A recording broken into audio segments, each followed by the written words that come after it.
Hello friends, welcome to my new episode of my channel. আমি প্রীতিশ, আর আমি এক্ষুনি দেখলাম বিজয় ওয়েব সিরিজ, যেটা হইচইতে। তো এই ওয়েব সিরিজটা কেমন লাগলো? এই ওয়েব সিরিজটা যদি আমি ওয়ান ওয়ার্ড একটা রিভিউ দিই, তো এই সিরিজটা কিন্তু বেশ ভালো। কেন বলছি, এই যে হইচইয়ের ইদানিং যে ওয়েব সিরিজগুলো আমরা দেখেছি, যেমন লজ্জা বলি, সম্পূর্ণা বলি, ইন্দু বলি, এইগুলো ভীষণ প্যানপ্যানানি ঘ্যানঘ্যানানি, অন্তত আমার কাছে এই ধরনের ওয়েব সিরিজগুলো বেশ ইরিটেটিং লাগছিল।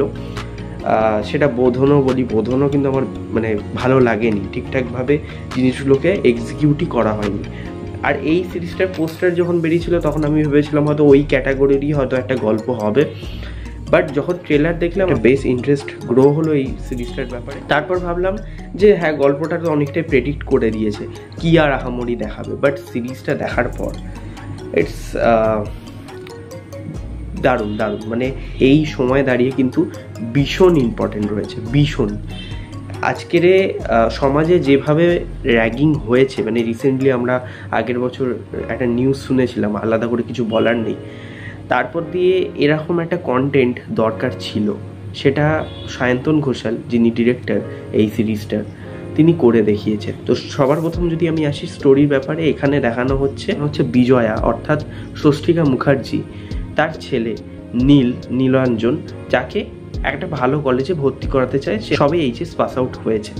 তো তারপর তার ওই কলেজে চান্সও হয়ে যায় এবং তারা থাকে হচ্ছে নৈহাটি, এবং ছেলেটিকে কলেজে আর কি পড়তে যেতে হবে এবং থাকতে হবে কলকাতায়। সে হোস্টেলে এন্টার করে, কলেজে থাকে, এবং তার মধ্যেই স্টার্ট হয় একটা র্যাগিং তার সাথেও হয়।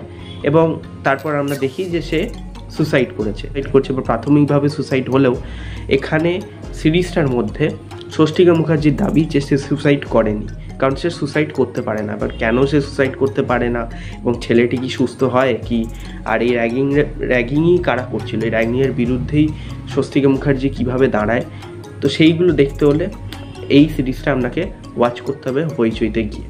তো এবার আমি বলবো গল্পের মধ্যে নেগেটিভ দিক, পজিটিভ দিক। আমার গল্পের মধ্যে নেগেটিভ দিক খুব কম লেগেছে, পজিটিভ দিকই অনেক লেগেছে। প্রথম হচ্ছে এই রেলিভেন্ট টপিক, খুবই রেলিভেন্ট টপিক, যেটা আমি আগেও বললাম। দ্বিতীয়ত হচ্ছে গল্পটার মধ্যে কিন্তু অনেকটা ইমোশনাল অ্যাঙ্গেল ঢোকানো হয়েছে, যেটা সত্যি বলছি ওয়ার্ক করছে।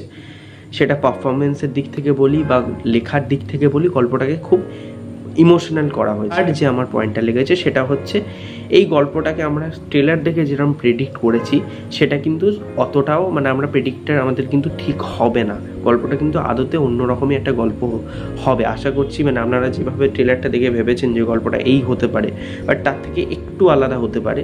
যদি আপনি সিরিজটা দেখেন তবেই বুঝতে পারবেন। এবং লাস্টে একটা বড় টুইস্টও আছে, সেটা আমাদের বেশ ইমপ্রেসিভ লাগে, সেটা কিন্তু প্রেডিক্টেড নয়। এবার আসি নেগেটিভ দিক। প্রথম কথা হচ্ছে র্যাগিং। এই র্যাগিং বিষয়টা কিন্তু একটা সেন্সিটিভ ইস্যু, যেটা আমাদের ইন্ডিয়ান বলি বা ওয়ার্ল্ড ওয়াইড বলি, সব জায়গাতেই কিন্তু এই জিনিসটাকে নিয়ে সেইভাবে খোলামেলা কিন্তু কথা হয় না, ঠিক আছে। এই জিনিসকে অনেকটাই কিন্তু ধামাচাপা দেওয়া হয়। তবে এই জিনিসটা নিয়ে যে কথা বলাটা উচিত, সেটা কিন্তু এই সিরিজটা দেখিয়েছে। তবে সেটা আরেকটু ডেপথে দেখালে ভালো হতো, অর্থাৎ ছাত্রদের মধ্যে কীভাবে র্যাগিং করা হয়, তারা কীভাবে র্যাগিংয়ের শিকার হচ্ছে, র্যাগিং র্যাকেট কীভাবে তাদের মানে মেন্টাল হেলথ ইস্যুতে প্রবলেম ক্রিয়েট করছে, সেটা দেখালে আমার মনে হয় আরও বেটার হতো, সেটা যদি দেখতে দেখাতো। বাদবাকি ওভারঅল গল্পটা বেশ ভালো লেগেছে। অ্যাক্টিং অ্যান্ড ডায়লগস, অ্যাক্টিংয়ের দিক থেকে স্বস্তিকা মুখার্জি দারুণ, মানে এক কথায় দারুণ। মানে ইমোশনাল সিনগুলো আপনি যদি স্বস্তিকা মুখার্জির অ্যাক্টিং দেখেন, সেই জায়গায় মানে সে যখন কাঁদছে, আপনারও মানে মনে হবে তার কষ্টটা আপনি অনেকটাই বুঝতে পারবেন, ঠিক আছে। সে একজন মায়ের অভিনয় করছে এবং মায়ের যে কষ্টটা, সে পুরো নিজের মন থেকে একটা কষ্টটা এক্সপ্রেস করছে আপনার সামনে। যদি আপনি নীলাঞ্জন অর্থাৎ যে বেশ নীলের যে রোল প্লে করেছে, সেও দারুণ, খুব ভালো অ্যাক্টিং করেছে। এখানে সাহেবের অ্যাক্টিং যদি বলি, বেশ ভালো আমার লেগেছে, খারাপ লাগেনি। তবে এই যে ছেলেটিকে বলছি, এই ছেলেটির অ্যাক্টিং আমার মনে হয় একটা অ্যাকচুয়ালি প্রোটাগনিস্টের রোলে প্লে করছে। তবে এর অ্যাক্টিংটা আমার মনে হয় আরেকটু ডার্ক হলে, আরেকটু মানে রুড হলে, একটু ভিলেনটা একটু স্ট্রং হলে আমার মনে হয় বেটার লাগতো। বাকি সবার পারফরমেন্স খুব ভালো, ডায়লগসও খুব ভালো লেখা হয়েছে, খুব রেলিভেন্ট। যেহেতু আমি বললাম কিছু পলিটিক্যাল ডায়লগস রয়েছে, কিছু ইমোশনাল ডায়লগস প্রচুর রয়েছে, তো বাদবাকি খুবই ভালো, ডায়লগসগুলো তো খুবই ভালো লেখা হয়েছে। সেই direction and any technical aspect, Sayantan Ghoshal খুব ভালো ডিরেকশন দিয়েছেন। এখানে যেভাবে এই গল্পটাকে ফুটিয়ে তোলা হয়েছে, সেটা খুব ভালোভাবে দেখানো হয়েছে এবং খুব স্মার্টলিভাবে জিনিসটাকে প্রেজেন্ট করা হয়েছে। এছাড়া আমি যদি বলি এডিটিং খুব শার্প হয়েছে। বিজিএম খুব ভালো, তবে কিছু কিছু জায়গায় একটু মানে আমার লাউড লেগেছে কয়েকটা জায়গায় বিজিএম, বাদ বাকি জায়গায় বিজিএম ইমোশনাল সিনগুলো যেগুলো বেশিরভাগ বিজিএম রয়েছে সেগুলো বেশ ভালো। এছাড়া সিনেমাটোগ্রাফি খুব ভালো, ঠিক আছে, যেভাবে জিনিসটাকে ক্যামেরা ওয়ার্ক করা হয়েছে, যেভাবে কয়েকটা জায়গায় যখন মানে একটা সিন রয়েছে বিশেষ করে যেখানে স্বস্তিকা মুখার্জি মানে হোস্টেলে যাচ্ছে, তার ছেলে হোস্টেল, এবং সে দেখছে এবং একটা ছেলে যখন মানে পড়ে গেছিলো, মানে ওই 3 তলার দিয়ে ঝাঁপ দিল, সেই সময় যে ওই গ্রাউন্ডে সে মৃত ডেড বডিটা যে পড়ে রয়েছে সেটাও সে দেখতে পাচ্ছে, সে হ্যালুসিনেশন করছে এবং সেখানে ঢুকছে, সেই সিনটা পার্টিকুলার খুব ভালো। তো টেকনিক্যালি এই সিনেমাটা সিরিজটা বেশ ভালো।